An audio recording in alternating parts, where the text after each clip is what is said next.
Bienvenue sur Contact Pro Live. C'est Germain Kaindo, toujours encore à la présentation. Alors, il y a quelques temps, nous avions parlé un peu de la balkanisation de notre pays. Maintenant, ici, qu'est-ce qui se passe? Nous avons nous avions donc dit quelque part que le pays était en voie de balkanisation et que Batumsusu, traître Bazana Katia Congo. Je vous avais parlé de tout le processus pour la balkanisation à Congo Nabiso.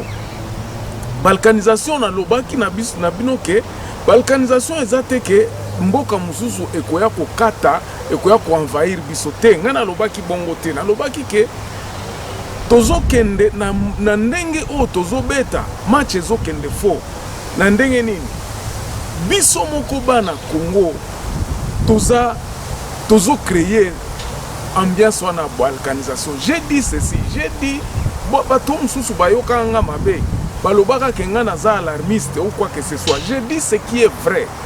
Nazo dénoncer ba fait moko oyo eza palpable, ba fait moko oyo eza yogoki ko vérifier ngo yo moko pe otala ke non effectivement balkanisation eza kokende. Même jusqu'aujourd'hui na lobaka ngo déjà bien que pour que ce pays ne soit pas balkanisé, pour que nous soyons à l'abri de cette balkanisation,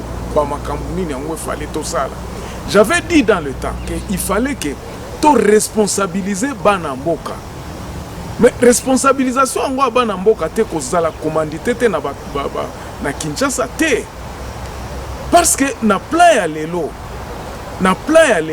ce sont les mêmes personnes qui ont été aigris. Batouana au bazar recruté na ba balkanisateur na biso, bangwana bazar ko continuer plan na bango. C'est-à-dire que plan à balkanisation, ils ont continué de bon nombre de chemins, ils ont continué malembe ata batu ba crier ndenge nini. Mais plan yango ezali. Est-ce que boyoka ka président de la République a lobeli likambo Estel Sousu? Akanga munoko.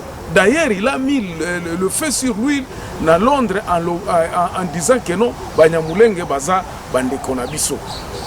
Et là, on a trouvé solution dans Ndengeni. Nalobaka ngo bien que ce n'est pas au top de la République que trouvera la solution. Solution qu'on trouve ekozoma wapi ekozoma tangu ba base bato ba vivakana batuana na base bakozwa position ya kolobake non. En tout cas biso disposition oyo nde tondimi parce que ban réunion oyo ezo salema côté à est kuna parmi les communautés eza ba réunion oyo base eza nango d'accord te. Il ne faudrait pas que Kinshasa vienne implémenter une solution à la base parce que eloko wana nde tozo combattre. Pourquoi? Parce que batu oyo baza censé akozwa bazala na pouvoir ya ko décider quoi que ce soit batouana bazozwa bazana pouvoir te et c'est Kinshasa qui décide à la place de la base beaucoup utana batouana. Donc c'est pour dire que sur le plan structurel il y a République démocratique na ndengo ezali lelo en tout cas kozala moins difficile pour na kozwa solution na likambo Banyamulenge côté kuna même na likambo ba tuerie na côté à est kuna côté ya Beni ba massacre wana et osala difficile pour solution ezoma kuna. Pourquoi? Parce que la population autochtone n'a pas encore le pouvoir ya koloba que non tozo contrôler. C'est ça qui fait justement défaut. Alors pour inverser cette vague là, il faudrait que ngana lobaka nazo continuer kolobango que ngana proposer ka solution ya ba tribu dès que to bandi nanu d'abord et loko liboso to ko bandana nanu eza recensement. Donc il faut tout dénombrer ba tribu combien za côté kuna, qui sont ces chefs, quel est leur pouvoir. Yo ozoloba que ozo coopérer na batu na Banyamulenge, qui sont les représentants légaux de Banyamulenge. Okoloba que non, Banande ou coopérer na Banande, qui sont les vrais Nande, qui sont les vrais représentants réels de Banande na côté à est kuna. Parce que côté on a Banande ne mutu bazo kufa.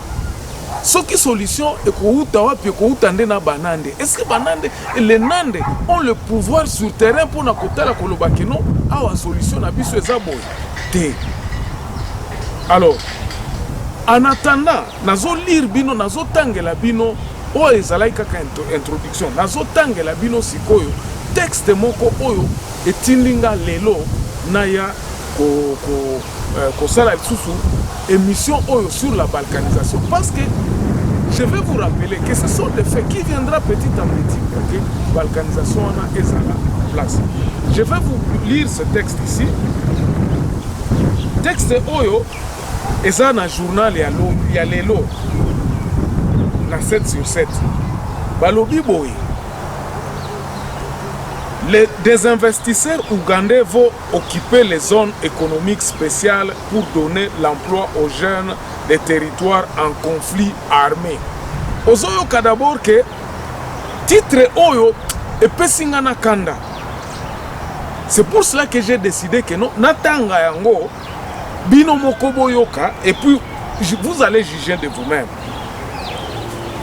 Une délégation mixte composée du gouverneur de la province du Nord Kivu, Karline Zanzu Kasivita, du vice-président de l'Assemblée provinciale, Jean-Paul Lumbulumbu, et de quelques élus provinciaux, a séjourné à Kampala, capitale de l'Ouganda, pendant 5 jours, soit du 28 février dernier au mardi 3 mars, le Lotosa les 5.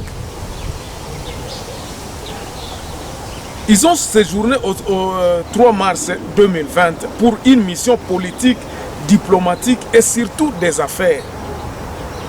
D'après Jean-Paul Lumbulumbu, joint par téléphone ou par je ne sais pas quel réseau, avec 7 sur 7, cette mission avait pour objectif primordial d'aborder la possibilité de convaincre les investisseurs qui sont en Ouganda de venir occuper les zones économiques spéciales et aux côtés des investisseurs congolais. La même source a indiqué que ces zones économiques spéciales qui seront bientôt implémentées au Nord Kivu par le gouvernement central, par l'entremise du ministre de l'Industrie Julien Paluku, vont permettre la création des emplois pour les jeunes des territoires de Rutshuru, Lubero, Beni, afin de décourager leurs intégrations dans les groupes armés. Bana wana soki baza intégré na ba groupe armé, c'est pour défendre leurs terres. Ce n'est pas de propre gré que no bake kuna. Ce n'est pas que no bazo sala ba. Non, ils ont un objectif que Kinshasa azo tendre ko oublier awa. Nous avons visité plusieurs industriels à Kampala qui sont prêts à venir investir dans la zone économique spéciale à Musienene, Lubero, à Rutshuru et à Beni. Une opportunité pour la création des emplois pour le développement de la province. J'invite les groupes armés à déposer les armes pour saisir les opportunités offertes par les zones économiques spéciales, a lancé le leader de Lubero, Jean-Paul Lumbulumbu. Ezamawa trop. Ah, ça c'est craché sur nous les Nandes vraiment. Lumbulumbu, Jean-Paul, ni bitu gani beaucoup. Ah non, c'est pas possible. Ni bitu gani? Est-ce que chaque aspect nani Lubero ou bien kwetu tunatafuta ba investisseur? Tunakosa franga kwetu vraiment. Est-ce que kwetu tunakosa watu ya kuya kuinvestir kwetu? Butembo ilikuwa ka développer na Uganda depuis si Uganda. Unaona? Injo ma position yenye tuko tunasema nyie batu nyie benye muko ku parlement nyo muko corrompu. Butembo njo mwenye na kulishaka mahoza ire kule. Butembo tuko na besoin franga à l'étranger si. Nani njo alikwambia c'est tuko na besoin franga. Ça je suis vraiment ça c'est craché sur la mémoire de Nandi. Ça c'est craché sur nous. Il souligne également que ces investisseurs, je reprends, vont prochainement être conduits à Kinshasa par le gouverneur Kasivita pour une rencontre avec le ministre de l'Industrie afin de finaliser les contrats et obtenir la garantie sécuritaire et des allègements fiscaux. Amuski atahaya vraiment. Il convient de mentionner que cette délégation a été reçue par l'ambassadeur de la RDC en Ouganda, avec qui des échanges ont tourné autour de la possibilité de libérer par grâce présidentielle près de 500 Congolais détenus dans le pays de Yoweri Museveni. Ils ont également rencontré Moli Munaweka Mukama, ministre d'État à la présidence en charge de l'économie, avec qui la question de la sécurité transfrontalière était à l'ordre du jour, ainsi que d'autres sujets d'État dans le Nord qui vous sera de grands gagnants, a fait savoir Jean-Paul Lumbulumbu. Hii message hii mimi naitumia Jean-Paul Lumbulumbu na ile délégation yote yenye ilienda kule Uganda. En tout cas, je me tiens, je donnerai ma main à couper, je donnerai ma vie que ce projet y réussir. Parce que qu'on a craché sur la mémoire de Nandi. Iko kutuzara, oui. Hatuwezi fika mpaka kwa niveau. Est-ce que nous avons besoin des investisseurs chez nous? Tunakosa nini juu tu investir kwetu?